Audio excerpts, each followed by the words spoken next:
और अंतिम भाग लेकर उपस्थित हुआ हूँ।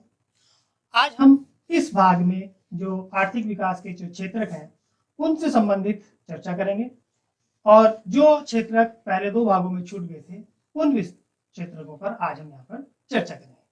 तो चलिए फिर बिना देरी के हम अपना टॉपिक शुरू करते हैं।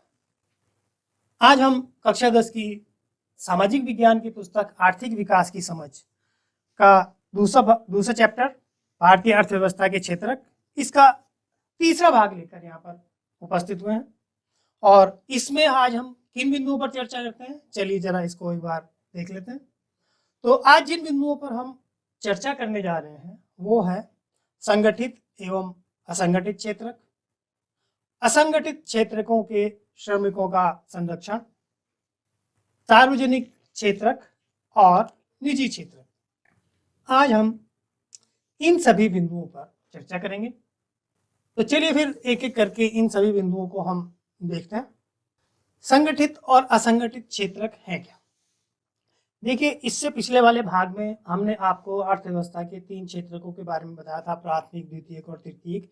ये जो हमारी आर्थिक गतिविधियां थी उनके आधार पर हमने उनका वर्गीकरण किया था कि किन गतिविधियों को हम किस क्षेत्रक में रख सकते हैं। तो वहां पर हमने जो क्षेत्रकों की बात की थी उसमें प्राथमिक, द्वितीयक और तृतीयक क्षेत्रकों की बात की थी। अब हम आर्थिक कार्यों को विभाजित करने का एक और तरीके का परीक्षण करते हैं और ये जो तरीका है यह है नियोजन के आधार पर। नियोजन से मतलब यहाँ पर है कि जब किसी व्यक्ति को नौकरी पर रखा जाता है तो वो किस प्रकार से उसकी नियुक्ति होती है या उसके किस प्रकार से उसको नियोजित किया जाता है, उस विषय पर आज हम यहाँ पर चर्चा करेंगे।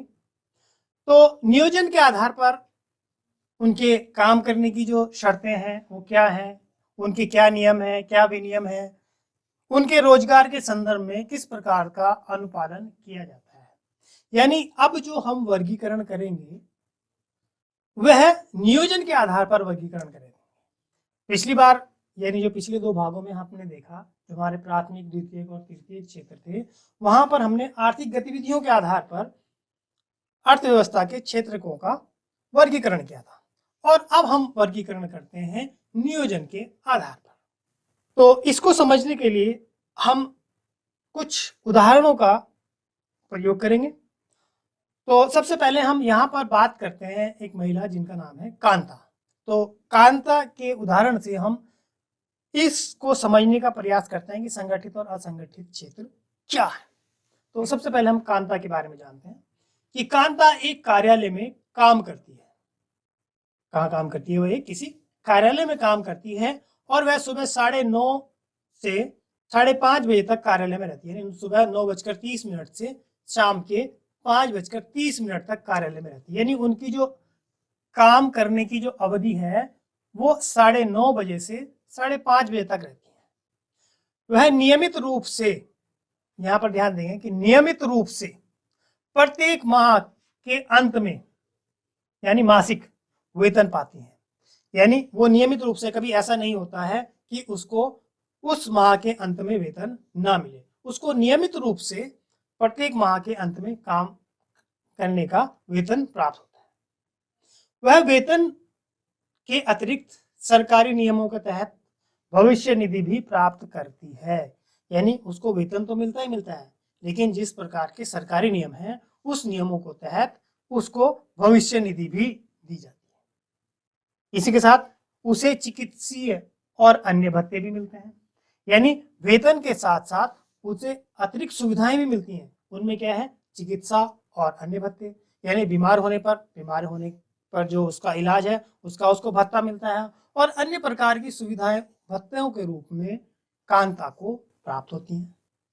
कांता रविवार को कार्यालय नहीं जाती है, यानी रविवार को उसकी छुट्टी होती है। इस दिन सवेतन अवकाश होता है। यहाँ पर सवेतन अवकाश से आशय यानी जिस दिन अवकाश होता है उस दिन उसकी वेतन से, यानी उस दिन उसके वेतन से कुछ भी नहीं कटता है, उसको उस दिन का भी वेतन मिलता है जिस दिन उसकी छुट्टी होती है। यानी जैसे रविवार है, रविवार को अवकाश होता है, लेकिन रविवार के अवकाश के दिन वह कार्यालय नहीं जाती है, उस दिन काम नहीं करती है, लेकिन उस दिन का भी उसको वेतन मिलता है। उसने जब नौकरी आरंभ की थी तब उसे एक नियुक्ति पत्र दिया गया था, यानी जब वह अपॉइंट हुई थी, जिस दिन उसने इस कार्यालय को ज्वाइन किया होगा, उस दिन उसे एक नियुक्ति पत्र मिला था और उस नियुक्ति में सभी शर्तें और निबंधन का उल्लेख किया गया है। यानी जो नियुक्ति पत्र उसको दिया गया था, उस नियुक्ति पत्र में जितनी भी उस नौकरी की शर्तें थी और जितनी भी उसको कार्य करने के शर्तें थी या अन्य नियम विनियम थे, उन सबका उसमें उल्लेख किया गया था। तो जो कांता है, वो कांता पहले से ही इस चीज को जानती थी कि कौन कौन से नियम हैं और कौन कौन से शर्तें हैं जिनके आधार पर उसको यहाँ नौकरी पर रखा हुआ है या वहां उसको नियुक्ति मिली है। तो यहाँ से आप देख सकते हैं कि कांता एक ऐसे क्षेत्र में काम कर रही है जहाँ पर उसका जो जॉब है, यानी उसकी जो नौकरी है, वो सुरक्षित है, सिक्योर है, उसको बहुत तरह के लाभ मिलते हैं, छुट्टियां भी सवेतन मिलती हैं और उसको सब कुछ पहले से पता है कि ये जो नौकरी उसको मिली है उसकी क्या नियम शर्तें हैं। अब चलिए एक और उदाहरण लेते हैं। अब हम यहाँ पर उदाहरण लेते हैं कमल का, और कमल कांता का ही पड़ोसी है और वो जो काम करता है वो किराना दुकान में काम करता है। यानी यहाँ पर आप देख सकते हैं कि जो सामने किराना की दुकान होती है, यानी जिसे हम परचून की दुकान कहते हैं, जहाँ पर दैनिक आवश्यकता की अलग अलग प्रकार की चीज़ें हमें मिलती हैं, मतलब किराना स्टोर कहते हैं, दाल चावल तेल मसाले, इस तरह की वस्तुएं जो आपने अड़ोस पड़ोस में भी आपने छोटी मोटी दुकानें देखी होंगी जहाँ पर बहुत सारे सामान हमको मिलता है, उसे किराना की दुकान कहते हैं। वहां पर वो दैनिक मजदूरी करने वाला श्रमिक है।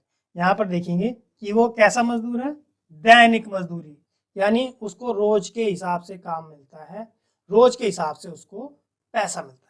और उसकी टाइमिंग देखेंगे आप, वह सुबह 7:30 बजे दुकान पर जाता है और शाम को 8 बजे तक काम करता है, यानी लगभग 12 घंटे से भी ज्यादा का उसका काम करने का समय है।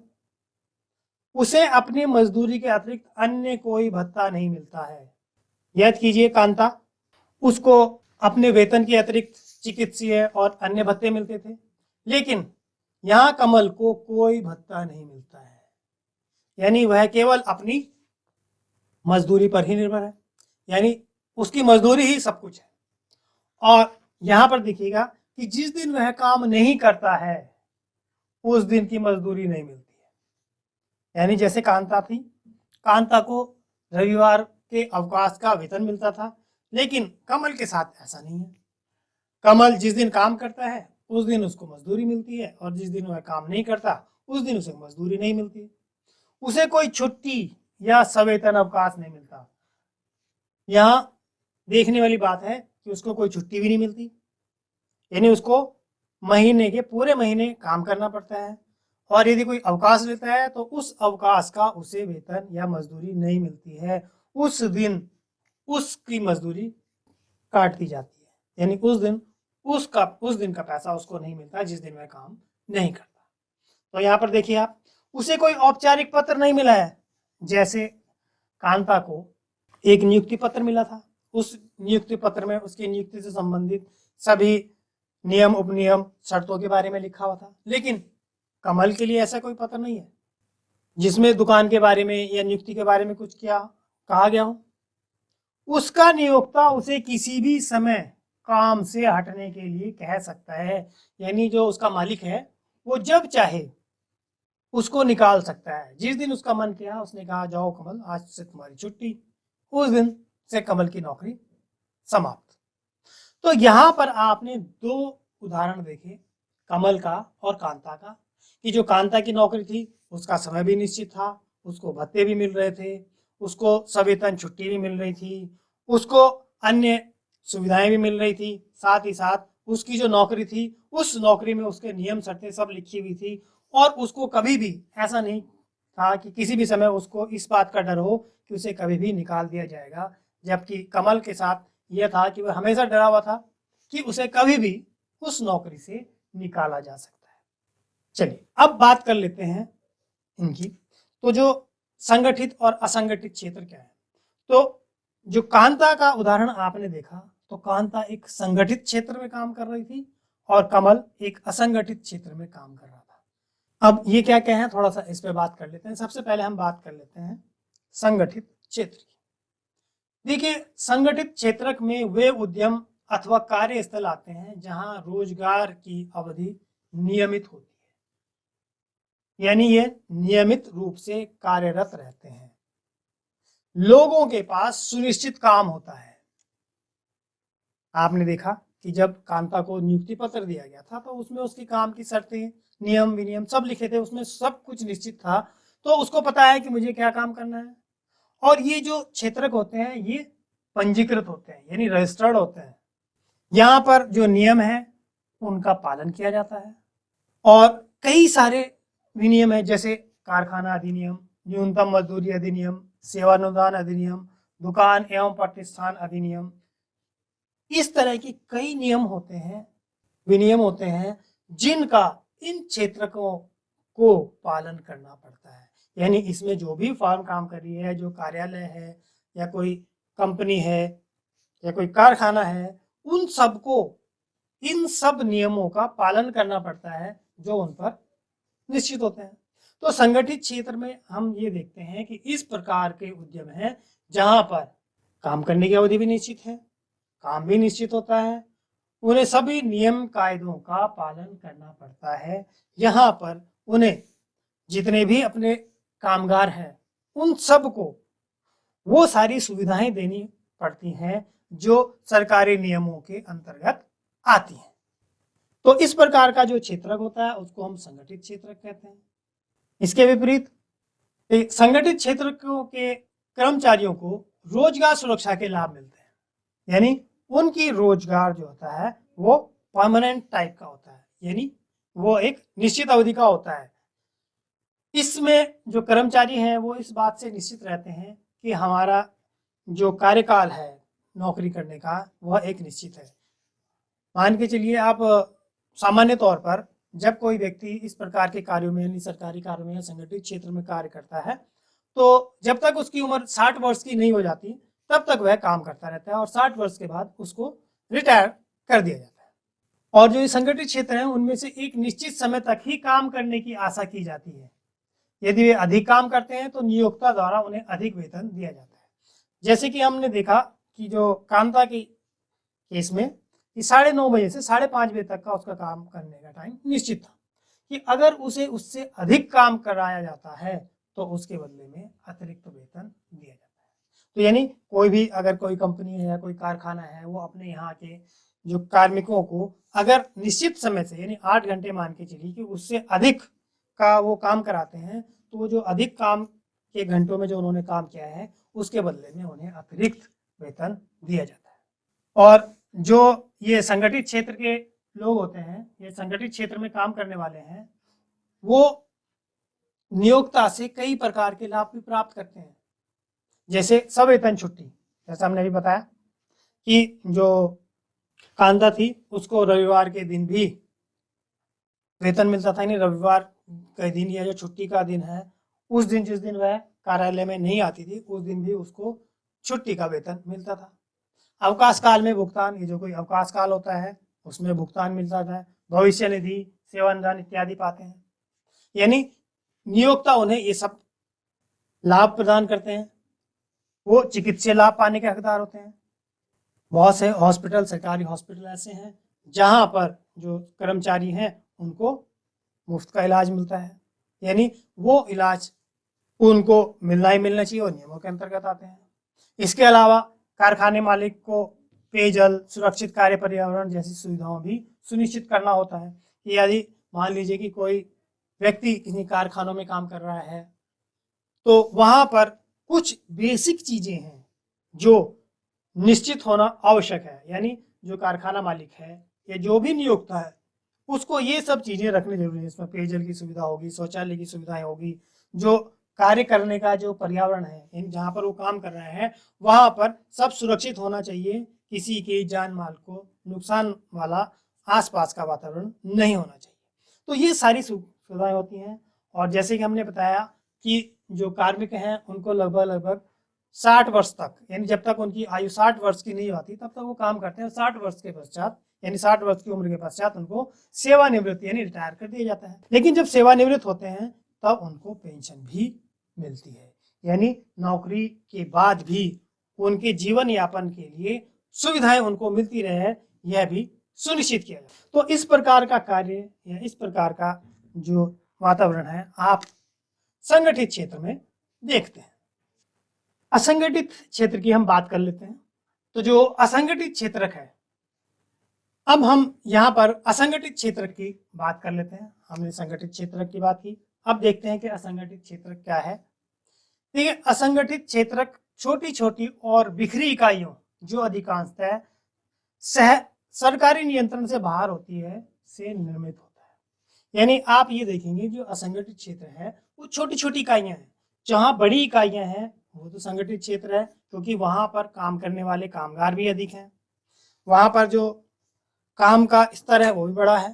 तो ये जो काम करने की छोटी छोटी और बिखरी इकाइयां हैं ये असंगठित क्षेत्र के अंतर्गत आती है। कमल का उदाहरण लें तो जो कमल है वो एक किराने की दुकान में काम करता है।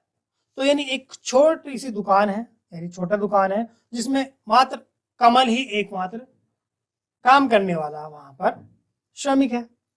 तो इसी प्रकार की जो छोटी छोटी इकाइयां होती हैं जहां पर काम करने वाले बहुत छोटे से लोग हैं, कुछ लोग हैं, और वो एक बिखरी अलग अलग जगह पर इकाइयां हैं वो, तो ये जो इकाइयां अधिकांशतः क्या होते हैं, ये सरकारी नियंत्रण से बाहर होते हैं। इसीलिए यहाँ पर ये जो नियम कानून है ये उनका पालन नहीं करते। इस क्षेत्र के नियम और विनियम तो होते हैं परंतु उनका अनुपालन नहीं होता। देखिए, ऐसा नहीं है कि जो असंगठित क्षेत्र हैं उनके लिए नियम नहीं है, उनके लिए भी वही नियम होते हैं जो संगठित क्षेत्र के लिए है। लेकिन चूंकि यहाँ पर जो नियोक्ता है वह अधिक पावर में होता है और जो उसके यहाँ काम करने वाला कार्मिक है वो बहुत कम संख्या में होते हैं, और कम संख्या में होने के कारण वह अपनी आवाज नहीं उठा पाते, क्योंकि उन्हें डर है कि अगर ऐसा होगा तो ये हमको नौकरी से निकाल देंगे और हमें दूसरी नौकरी नहीं मिलेगी। मुख्य रूप से इस प्रकार की जो इकाइयां होती हैं उसमें इस प्रकार के श्रमिकों को या इस प्रकार के कार्मिकों को रखा जाता है जो कम पढ़े लिखे हों या जिनको कम स्किल की आवश्यकता जहां पर पड़ती है वहां पर इस तरह की चीजें पाई जाती हैं। ये कम वेतन वाले रोजगार हैं, यानी यहाँ पर जो वेतन है वो कम मिलता है, यानी मजदूरी जो है वो कम मिलती है। और ऐसा भी होता है कि सामान्यतः ये नियमित नहीं होती हैं। जैसे हम किराने की दुकान की बात कर रहे थे, तो वहां पर जो कमल है उसको एक कम वेतन मिलता है और नियमित नहीं है। उसका मालिक, अगर मान लेते हैं उसका मालिक 10 दिन के लिए दुकान बंद करके कहीं और चला जाता है, तो उन 10 दिनों में उस दुकान की बिक्री नहीं होगी, और जब बिक्री नहीं होगी तो वो कमल को वेतन कैसे देगा। तो इस प्रकार से इसमें कई सारी परिस्थितियां होती हैं जिनके कारण ये जो क्षेत्र है ये सरकारी नियंत्रण से बाहर होता है, और यहाँ पर जो कार्मिक हैं वो अपनी आवाज नहीं उठा पाते हैं या वो उस प्रकार की सुविधाओं का लाभ नहीं ले पाते हैं। यहाँ अतिरिक्त समय में काम करने, सवेतन छुट्टी, अवकाश, बीमारी कारण छुट्टी इत्यादि का कोई प्रावधान नहीं होता है।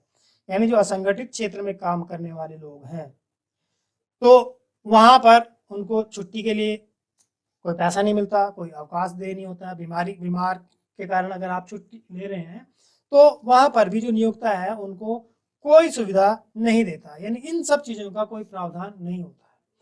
क्योंकि यहाँ पर जो कामगार हैं वो बहुत कम संख्या में एक जगह लगे हुए, एक किसी कारखाने में, एक किसी दुकान में या इस प्रकार के किसी प्रतिष्ठान में बहुत कम संख्या में लोग काम कर रहे होते हैं, तो वो एक संघ भी नहीं बना पाते हैं या फिर वो अपने मालिक के ऊपर दबाव नहीं डाल पाते। यहाँ पर रोजगार सुरक्षित नहीं है, इसलिए वो अपने जो नियोक्ता है उसके ऊपर दबाव नहीं डाल सकते। यहाँ पर श्रमिकों को बिना किसी कारण के हटाया जा सकता है। मान लीजिए किसी मालिक को पसंद नहीं आ रहा है नौकर का कार्य, तो वो कह सकता है कि जाओ भाई आप चले जाइए, अब मुझे नहीं रखना है आपको।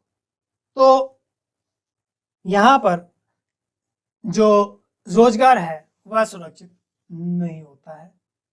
मौसम में जब काम कम होता है तो कुछ लोगों को काम से छुट्टी दे दी जाती है। यानी मान लीजिए कि कोई ऐसा काम है जो मौसमी काम है, वहाँ पर जब ज़्यादा भीड़ होती है तो ज़्यादा लोगों को रोजगार पर रख दिया जाता है, और जब काम कम हो जाता है तो कुछ लोगों को उनमें से हटा दिया जाता है। बहुत से लोग नियोक्ता की पसंद पर निर्भर होते हैं, यानी जब तक नियोक्ता चाहता है, जो मालिक है वो जब तक चाहेगा किसी को अपने यहाँ रखेगा, अदरवाइज उसको हटा देगा। इस प्रकार के क्षेत्र में काफी संख्या में लोग अपने अपने छोटे कार्य जैसे सड़क पर जो बिक्री करते हैं, मरम्मत का काम करते हैं, स्वयं नियोजित हैं। इसी प्रकार अपने खेतों में जो किसान काम करते हैं और जरूरत पड़ने पर मजदूर और श्रमिकों को लगाते हैं, तो ये भी असंगठित क्षेत्र के कार्य हैं। मान लेते हैं कि जब फसल कटाई का समय आता है तो उस समय जरूरत पड़ती है अधिक लोगों की, तो वो वहां पर क्या करते हैं, अधिक लोगों को लगा लेते हैं, और जितने दिन वो काम कटाई का करते हैं उतने दिन का उनको वेतन दिया जाता है। जिस दिन वो छुट्टी करते हैं उस दिन का उनको वेतन काट दिया जाता है, या उस दिन की मजदूरी काट दी जाती है। और जब ये काम खत्म हो जाता है कटाई का, तो उसके बाद वो सबको घर भेजते हैं, जाओ भाई आप अपने अपने घर जाइए, हमारा काम खत्म। तो इस तरह से ये जो क्षेत्र में है, इस तरह का जो रोजगार है या इस तरह का जो कार्य की प्रकृति है, उसको हम कहते हैं असंगठित क्षेत्र।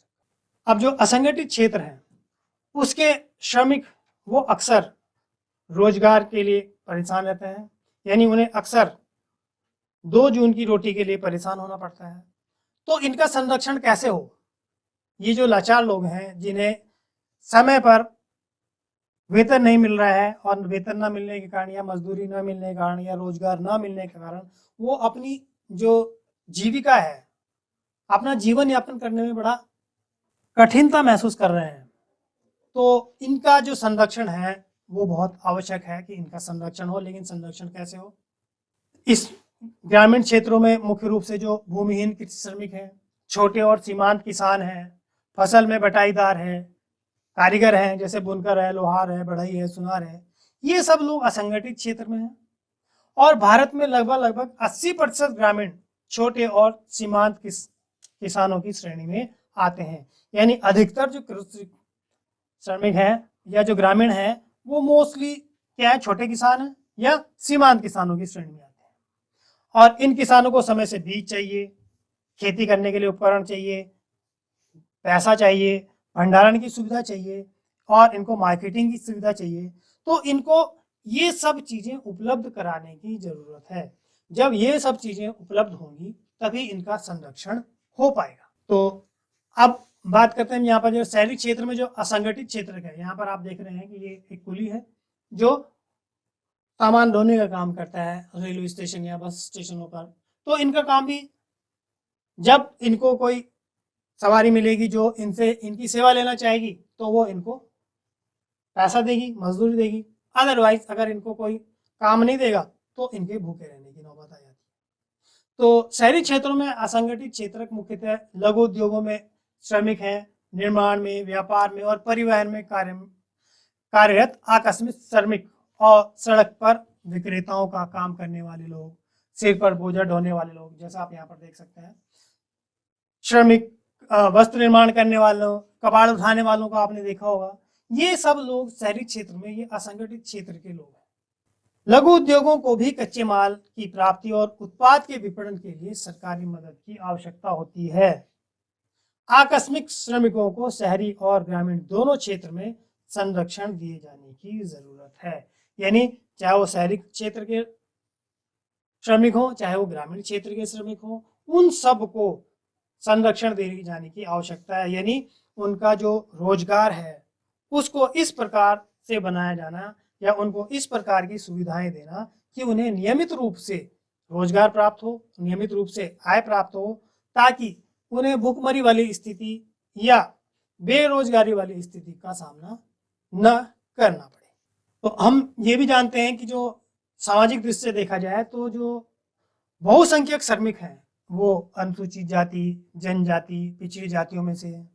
वो ज्यादातर लोग असंगठित क्षेत्रों में काम करते हैं। ये श्रमिक अनियमित और कम मजदूरी पर काम करने के अलावा, यानी ये कम मजदूरी पर तो काम करते ही हैं और इनका जो रोजगार है वह भी नियमित नहीं है, लेकिन इसके साथ साथ ये क्या है, सामाजिक भेदभाव का भी शिकार होते हैं, यानी सामाजिक रूप से भी इनको भेदभाव का शिकार होना पड़ता है। तो सामाजिक और आर्थिक विकास के लिए असंगठित क्षेत्रकों को सहायता एवं संरक्षण की बहुत अधिक आवश्यकता है। यानी अगर हम इनसे सामाजिक भेदभाव और जो आर्थिक भेदभाव है उसको भी खत्म करना चाहते हैं, तो सामाजिक समरसता के लिए और आर्थिक विकास के लिए इन सभी असंगठित क्षेत्र के श्रमिकों को संरक्षण और सहायता प्रदान किया जाना बहुत जरूरी है। तभी हम देश के अधिकतर लोगों का विकास कर सकते हैं, और जब हमारे अधिकतर लोगों का विकास होगा तभी देश विकसित हो पाएगा। अब हम बात करते हैं स्वामित्व आधारित क्षेत्रकों की। अभी हमने संगठन के आधार पर क्षेत्रकों का वितरण किया था, वर्गीकरण किया था, और अब हम स्वामित्व के आधार पर वर्गीकरण करते हैं। आर्थिक गतिविधियों को क्षेत्रकों में विभाजित करने का एक अन्य तरीका और हो सकता है, वह है परिसंपत्ति का स्वामी और सेवाओं की उपलब्धता के लिए जिम्मेदार व्यक्ति कौन है। हमने देखा कि हमने आर्थिक गतिविधियों को प्राथमिक, द्वितीयक, तृतीयक क्षेत्र में बदला, हमने संगठन के हिसाब से संगठित और असंगठित क्षेत्रकों में बदला, और हम स्वामित्व के हिसाब से अर्थव्यवस्था के क्षेत्रकों को बदलने की, वर्गीकृत करने की कोशिश करते हैं। यानी उसको समझने का प्रयास करते हैं कि अगर हम जो परिसंपत्तियों को स्वामित्व के आधार पर बांटें तो जो अर्थव्यवस्था के क्षेत्रक हैं उनको किस प्रकार से हम बांट सकते हैं। तो देखिए, इसका हम दो प्रकार से वर्गीकरण कर सकते हैं। इसमें हम कह सकते हैं सार्वजनिक क्षेत्रक और निजी क्षेत्रक। तो सबसे पहले हम बात करते हैं सार्वजनिक क्षेत्रक की। देखिए, सार्वजनिक क्षेत्रक में अधिकांश परिसंपत्तियों पर सरकार का स्वामित्व होता है। यानी सार्वजनिक संपत्ति, सार्वजनिक का मतलब जिस पर सबका अधिकार हो, तो जो सार्वजनिक संपत्तियां हैं उन पर सरकार का स्वामित्व होता है, और ये सरकार ही सभी सेवाएं उपलब्ध कराती है। और यहाँ पर देखेंगे कि जितनी भी सेवाएं हैं वो सारे के सारे सरकार के द्वारा प्रदान कराई जाती हैं। अब इसमें आप देख सकते हैं कि रेलवे हो गया, डाकघर हो गया, ये सार्वजनिक क्षेत्र के कुछ उदाहरण हैं। देखिए, रेलवे जो चलती है, रेल सरकार चलाती है, डाकघर हो गया, ये भी सरकार चलाती है। इसमें जितनी भी सुविधाएं हैं वो सब सरकार के द्वारा चलाई जाती है। और जो सार्वजनिक क्षेत्र होते हैं इनका ध्येय केवल लाभ कमाना नहीं होता है। यानी जितनी भी सार्वजनिक क्षेत्र की कंपनियां हैं इनका मुख्य मकसद लाभ कमाना नहीं होता है, इनका मुख्य मकसद होता है लोगों का कल्याण करना, यानी जन कल्याण, लोगों को सुविधाएं प्रदान करना। कई जगह ऐसा भी हो सकता है कि सार्वजनिक क्षेत्र की जो कंपनियां हैं वो घाटे में हों, लेकिन वो घाटा भी सरकार वहन करती है सिर्फ इसलिए ताकि लोगों को अधिक से अधिक सुविधाएं प्रदान की जाए। आप रेलवे देख सकते हैं कि रेलवे में जो किराया है अन्य सभी संसाधनों से बहुत कम है, और कभी आप रेल बजट देखेंगे, रेल बजट में कई बार घाटे का प्रावधान होता है कि इतना घाटा हुआ है। तो रेलवे का मुख्य मकसद लाभ कमाना नहीं, उनका मकसद है कि लोगों को परिवहन की सस्ती सुविधाएं प्रदान करना। यानी जो गरीब लोग महंगी परिवहन की सेवाओं को वहन नहीं कर सकते उनके लिए रेलवे सस्ती और सुलभ सेवाएं प्रदान करता है। तो यहाँ पर हम देखते हैं कि सार्वजनिक क्षेत्र जो है सरकार का स्वामित्व की होती हैं, सारी सुविधाएं सरकार के द्वारा अपनाई जाती हैं, और इनका ध्येय लाभ कमाना नहीं होता है, बल्कि इनका ध्येय होता है अधिक से अधिक जनता को सुविधाएं प्रदान करना। इसके बाद हम बात करते हैं निजी क्षेत्र की। तो निजी क्षेत्रक में परिसंपत्तियों पर स्वामित्व और सेवाओं के वितरण की जिम्मेवारी किसी एक व्यक्ति की हो सकती है या किसी कंपनी के हाथ में हो सकती है। अब जैसे आप टाटा आयरन एंड स्टील हो गई, इसको रिलायंस इंडस्ट्रीज हो गया, या अन्य कंपनियां हो गई, ये सारी की सारी वो कंपनियां हैं जिन पर किसी एक व्यक्ति का या एक कंपनी का अधिकार है। और जो निजी क्षेत्र की कंपनियों की गतिविधियों का मेन मकसद क्या होता है? लाभ अर्जित करना। आपने देखा कि जो सरकारी क्षेत्र की कंपनियां होती हैं, जो सार्वजनिक कंपनियां होती हैं, उनका ध्येय लाभ कमाना नहीं होता है, इनका ध्येय जन कल्याण होता है। लेकिन जो निजी क्षेत्र की जितनी भी कंपनियां होती हैं उनका मुख्य मकसद होता है लाभ अर्जित करना। इनकी सेवाओं की प्राप्त करने के लिए हमें एकल स्वामियों और कंपनियों को भुगतान करना पड़ता है। मान लीजिए आप Tata iron and steel limited से कुछ चीजें ले रहे हैं तो उनकी सेवाओं के लिए आपको भुगतान करना पड़ेगा जो बाजार दर है उससे कम पर नहीं। या रिलायंस इंडस्ट्रीज की मान लीजिए आप रिलायंस इंडस्ट्रीज के फ़ोन की रिचार्ज करा रहे हैं तो उसके लिए आपको उनकी जो सेवाओं को प्राप्त करने के लिए उसका भुगतान करना पड़ेगा, वो मार्केट रेट पर होगा। तो इनका उद्देश्य जो है वो लाभ कमाना है, जन कल्याण इनका उद्देश्य नहीं है। लेकिन जो सार्वजनिक क्षेत्र की कंपनियां होती हैं उनका मुख्य उद्देश्य लाभ कमाना ना होकर जन कल्याण होता है। और उनका जो स्वामित्व आता है वो सरकार का पर होता है, और निजी क्षेत्र की जो कंपनियां होता है उनका स्वामित्व किसी एक व्यक्ति या कंपनी के हाथ में होता है। तो ये था हमारा आज का टॉपिक, जिसमें हमने संगठित और असंगठित क्षेत्रों की बात की, साथ ही साथ सार्वजनिक और निजी क्षेत्र की बात की। अब इसी से संबंधित कुछ प्रश्न हैं जिनको हम ले लेते हैं। तो पहला प्रश्न है, असंगठित और संगठित क्षेत्र के बीच में आप विभेद कैसा करेंगे? देखिए, जो संगठित और असंगठित, जो संगठित क्षेत्र है उसमें काम करने की निश्चित अवधि होती है, असंगठित क्षेत्र में कार्य करने की निश्चित अवधि नहीं होती है। संगठित क्षेत्र में निश्चित और नियमित वेतन होता है, असंगठित क्षेत्र में निश्चित और नियमित वेतन नहीं होता है। संगठित क्षेत्र में छुट्टी सवेतन मिलती है और इसके अलावा अन्य लाभ और भत्ते मिलते हैं, जबकि असंगठित क्षेत्र में सवेतन अवकाश नहीं होता है और कोई किसी प्रकार के भत्ते नहीं मिलते हैं। जो संगठित क्षेत्र है उसकी जो नियोक्ता एक निश्चित अवधि के लिए नियुक्त करता है, जबकि असंगठित क्षेत्र में जो नियुक्त व्यक्ति है उसका कोई निश्चित अवधि नहीं होती है, वह कब तक काम पर बना रहेगा। अगला प्रश्न है कि क्या आप सहमत हैं कि कृषि असंगठित क्षेत्र की गतिविधि है और क्यों है? तो बिल्कुल हम सहमत हैं इस चीज से कि कृषि जो है वह असंगठित क्षेत्र की गतिविधि है। और ये किस लिए है? क्योंकि यहाँ पर छोटे छोटे श्रमिक हैं जो कृषि क्षेत्र में काम करने वाले लोग हैं, और यहाँ पर दिहाड़ी मजदूर अधिक काम करते हैं, श्रमिक काम करते हैं, और इन सभी को वो सभी परिस्थितियों का सामना करना पड़ता है जो असंगठित क्षेत्र के लोगों को झेलना पड़ता है। तो इसीलिए हम कह सकते हैं कि कृषि जो है असंगठित क्षेत्र की गतिविधि है। चलिए अब अगला प्रश्न लेते हैं, सार्वजनिक और निजी क्षेत्र के कुछ संगठनों के नाम बताइए। तो सार्वजनिक क्षेत्र के नाम हमने जैसे बताया था, रेलवे है या भारतीय डाक विभाग है, और निजी क्षेत्र में Tata iron and steel company हो गई या रिलायंस इंडस्ट्रीज हो गई, और कई सारी इंडस्ट्रीज के नाम आप लिख सकते हैं। अगला प्रश्न है कि सार्वजनिक और निजी क्षेत्र के ध्येय में भेद कीजिए। तो जो सार्वजनिक क्षेत्र है उसका जो ध्येय है वह लोगों का जन कल्याण करना है, यानी लोगों को अधिक से अधिक सुविधाएं कम से कम पैसे में कमाना, उनका ध्येय लाभ कमाना नहीं है। जबकि निजी क्षेत्र का जो ध्येय है उसका मेन मकसद लाभ कमाना है, इनका ध्येय लाभ कमाना है, जबकि जो सार्वजनिक क्षेत्र है उनका ध्येय लाभ कमाना नहीं है।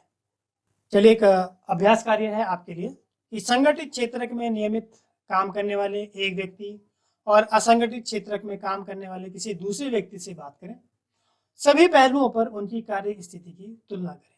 तो इससे आप समझ पाएंगे कि संगठित क्षेत्र में किस प्रकार की सुविधाएं हैं और असंगठित क्षेत्र में किस प्रकार की सुविधाएं हैं। तो इन सब से आपको संगठित और असंगठित क्षेत्र को समझने में बहुत मदद मिलेगी। तो ये था हमारा आज का टॉपिक, जिसमें हमने विभिन्न प्रकार के क्षेत्रों की बात की। उम्मीद है आपको ये सब समझ में आया होगा। इसके बाद अन्य किसी टॉपिक के साथ फिर दोबारा आपसे भेंट होगी। तब तक धन्यवाद।